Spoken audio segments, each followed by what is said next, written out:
मेरे ख्याल के मुताबिक बिग बैंग का नजरिया एक झूठ पे मबनी है। इस कायनात में कुछ भी इत्तफाकी नहीं। किस तरह एक फुटबॉल ने एक इंसान की जान बचाई। देखने सुनने और चाहने वालों को इम्तियाज गुलियानवी की तरफ से अस्सलाम वालेकुम। आप देख रहे हैं अपना पसंदीदा YouTube channel UK star TV.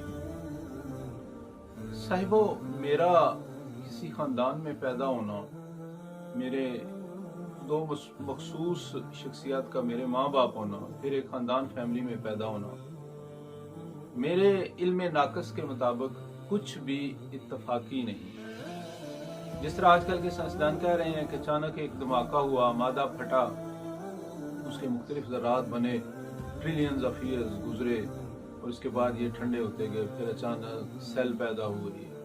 लेकिन कुरान, जो कि अल्लाह ताला की इलामी किताब है, इसको पढ़ें तो पता चलता है कि ये सारे का सारा सिलसिला एक प्लान के तहत हुआ था। अल्लाह ताला ने हज़रत आदम अलैहिस्सलाम को तख्लीक किया।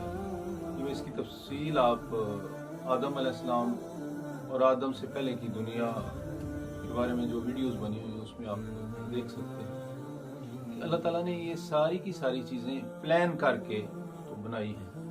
जो लोग ये कहते हैं कि ये सारी की सारी चीज़ें इत्तफाकिया हैं, कुछ भी इत्तफाकिया नहीं।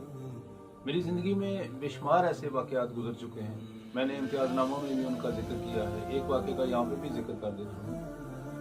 एक दिन इटली में मैं अपनी शॉप में बैठा हुआ था। अचानक मेरा दोस्त आ गया तो कहने लगा, यार कि चलो नोवारा सिटी चलते हैं। वो तकरीबन 11 किलोमीटर मेरे घर से दूर था। कोई प्लान नहीं था, कोई प्रोग्राम नहीं था। तो हम जब नोवारा सिटी की तरफ जाने लगे तो वो रोड बंद था। हम एक छोटी सी गली से होके तो शहर की तरफ गए। शहर से पहले ही थे तो वहाँ पे मैंने देखा कि 2-3 बूढ़ी खवातीन वहाँ पे बैठी हुई थी जो मेरे इलाके की रहने वाली थी। जैसे ही उन्होंने गाड़ी देखी तो उन्होंने मुझे रुकने का इशारा किया। मैंने उन्होंने गाड़ी में बिठा लिया और हम वापस आ गए क्योंकि पूरा शहर उस दिन बंद था। तो मैंने उनसे पूछा खवातीन से कि आप किधर? कहने लगी कि हम कल शाम को आई थी किसी काम के सिलसिला में, तो आज सुबह से हम ट्रेन और बसेस का इंतज़ार कर रही हैं। तो हमें नहीं पता था कि आज कोई हड़ताल है। हम तकरीबन 3 घंटे से बैठे हैं और अब तो थक के हम चूर हो गई थी। अल्लाह से दुआ कर रही थी कि या अल्लाह ताला किसी इंसान को भेज, कोई मौजज़ा कर ताकि हम अपने घर पहुँच सकें। तो शायद अल्लाह ने हमारी दुआ कबूल कर ली और आपको भेज दिया। उस वक्त मैं हैरान रह गया कि देखिए मेरे प्लान में ही कोई नहीं था। अचानक मेरा दोस्त आया और ना चाहते हुए भी मुझे साथ लेके शहर की तरफ आ गया। हालांकि सबको पता था कि उस दिन शहर बंद है। इसी तरह का ताज़ा तरीन एक वाक़या मैं आपको सुनाता हूँ जो यूनान में पेश आया। ये वाक़या सोशल मीडिया पे और मुख्तलिफ अखबारात में भी अच्छा खासा मशहूर हुआ कि यूनान के एक साहिल समुंदर पे 2 बच्चे फुटबॉल खेल रहे थे। फुटबॉल खेलते खेलते एक बच्चे ने किक लगाई और फुटबॉल समुंदर के अंदर चला गया। बच्चा उस फुटबॉल को पकड़ने के लिए भागा, लेकिन समंदर की लहरें अचानक उस फुटबॉल को गहरे पानियों में ले गई और बच्चा मायूसी से वापस आ गया। ये जो समंदर था, इसका जो दूसरा किनारा था, ये 120 किलोमीटर दूर था। उसी वक्त समंदर के दूसरे किनारे में दुनिया से एफान नामी एक नौजवान छुट्टियां मनाने यूनान गया हुआ था। वो समंदर में नहाते नहाते अचानक एक लहर की ज़द में आया और लहर ने उसे उठा के गहरे पानियों में फेंक दिया। वो नौजवान तैराकी तो जानता था, लेकिन बकौल उसके एक तो लहरें बहुत ज़्यादा मुज़ोर थीं, दूसरा समंदर के किनारे से लेके जहाँ पे लहरों ने उसे पटका था वो फासला अच्छा खासा ज़्यादा था। खासी देर तक वो हाथ पांव मारता रहा, तैराकी करता रहा, लेकिन फिर एक लम्हा ऐसा आया बकौल उस एफान नामी नौजवान के कि मेरे हाथ पांव शल हो गए और मैंने अपने आप को लहरों के हवाले करने का सोचा कि अब जो नसीब में होगा دیکھا جائے گا، کیونکہ اس سے زیادہ میں مشقت نہیں کر سکتا۔ کہتا اسی لمحے ایک فٹ بال میری چھاتی سے آ کے لگا، میں نے اس فٹ بال کو پکڑ لیا اور اس کے سہارے میں مزید تیرنے لگا۔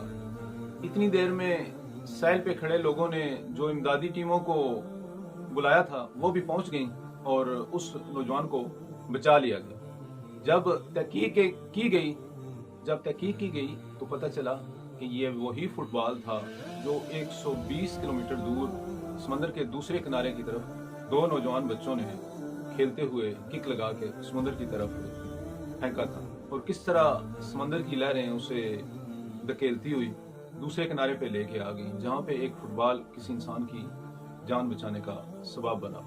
اب کہنے والے تو اس کو محض اتفاق ہی کہہ سکتے ہیں، لیکن اس طرح کے اتفاقات ہر کسی انسان کی زندگی میں ہوتے رہتے ہیں، لیکن میرا یہ ماننا ہے کہ جنہیں ہم اتفاقات کہتے ہیں وہ اتفاقات نہیں ہوتے۔ میرا یہ ماننا ہے کہ جنہیں ہم اتفاقات کہتے ہیں یہ کسی بہت بڑے ماسٹر پلانر کے پلان کا ایک حصہ ہوتا ہے، جو ہم جیسے محدود ذہن رکھنے والے لوگوں کو اتفاق لگتا ہے، لیکن حقیقت میں وہ اتفاق ہوتا نہیں۔ اس کے پیچھے بنانے والے کا ایک بڑا خوبصورت اور بڑا اہم فارمولہ کار فرما ہوتا ہے۔ ہم روٹین میں ایک کام کر رہے ہوتے ہیں، لیکن حقیقت میں ہم ارد گرد کے لوگوں کو فائدہ یا نقصان پہنچا رہے ہوتے ہیں، بعض دفعہ دانستہ اور بعض دفعہ نادانستہ۔ جس طرح ایک بہت بڑی مشین کے چھوٹے چھوٹے پرزے ہوتے ہیں، انفرادی طور پہ ان پرزوں کا کوئی کام نہیں ہوتا، یا اگر آپ کسی ایک پرزے کو دیکھیں تو آپ کو سمجھ بھی نہیں آتی کہ اس کا کیا عمل دخل ہے یا اس کا فائدہ کیا ہے، لیکن جب آپ پوری مشین کا سروے کرتے ہیں تو آپ کو پتہ چل جاتا ہے کہ اپنی جگہ پہ یہ پرزہ بہت اہم تھا، اگر یہ نہ ہوتا تو اس مشین کا پورا ڈیزائن بن ہی نہ سکتا۔ ہم بھی کسی بہت بڑی مشین کے ایک چھوٹے سے پرزے ہیں جو اپنی جگہ پہ رہ کے اپنا کردار ادا کر رہے ہیں۔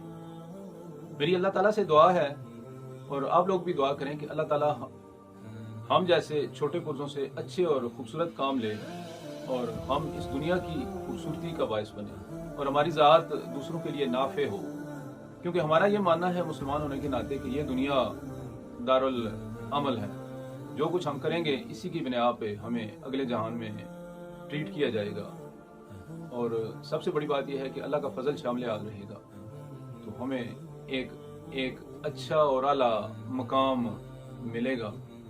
اس وجہ سے یہاں پہ جو بھی واقعات ہوتے ہیں، میرا یہ ماننا ہے کہ کبھی بھی ان کو اتفاق نہ سمجھا کریں، ان کے پیچھے کوئی نہ کوئی بہت بڑی لاجک ہوتی ہے جو ہمارے چھوٹے ذہن نہیں سمجھ سکتے۔